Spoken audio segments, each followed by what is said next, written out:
अंबिका माता मंदिराचा वर्धापन दिन उत्साहात संपन्न। कणदूर तालुका शिराळा येथे श्री अंबिका माता मंदिराचा वर्धापन दिन उत्साहात संपन्न झाला। त्यास विराज उद्योग समूहाचे अध्यक्ष विराज नाईक यांनी भेट दिली।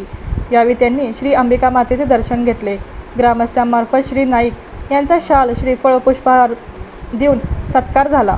वर्धापन दिनानिमित्त मोफत आरोग्य तपासणी शिबिर घेण्यात आले होते।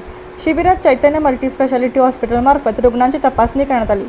या शिबिरालाही अध्यक्ष श्री विराज नाईक यांनी भेट देऊन कामकाजाची पाहणी केली, रुग्णांची विचारपूस केली।